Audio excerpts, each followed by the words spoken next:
Welcome to the True Detectives podcast. Yes, indeed. Get ready for some crazy stories from the world of detectives and weird investigations. That's right. Where we try to separate fact from mystery in an entertaining way. Always a challenge, isn't it?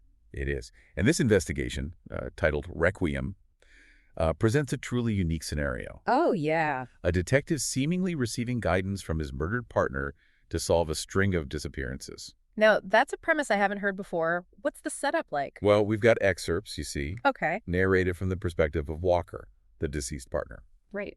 And he's communicating with his former partner, sometimes called my boy, sometimes just Walker. It's a little confusing, but you get used to it. I see. So there's this sort of ghostly presence guiding the investigation. Yeah, you could say that. And what's the case about?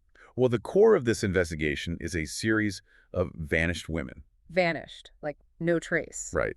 And the patterns are disturbingly familiar, pointing towards a serial killer. So you've got this almost supernatural element, this voice from beyond, guiding the living detective through the investigation. Precisely.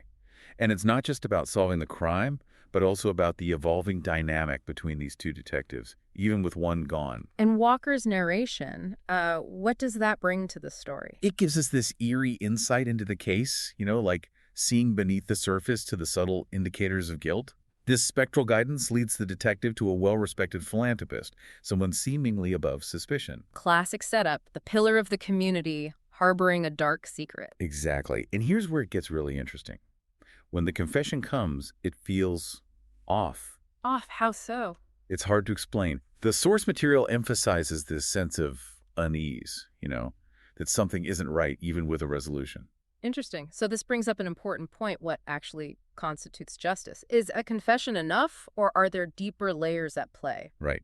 And this unease triggers a memory for the living detective, something Walker had said previously. He remembers a past instance, years before these disappearances. Okay. Walker intervened in a much lesser charge against this very same philanthropist. So a seemingly insignificant detail from the past Suddenly becomes incredibly relevant.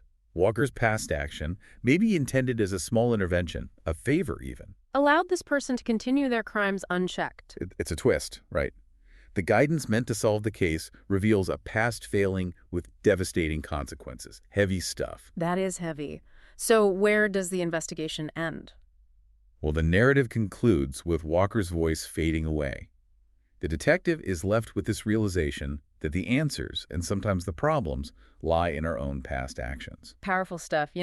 Often the worst offenses are hidden, not just by the guilty, but also by the compromises we make along the way. Absolutely. It makes you think. It does.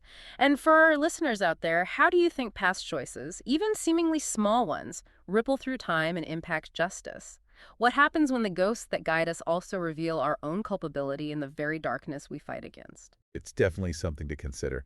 And that's all the time we have on the True Detectives podcast.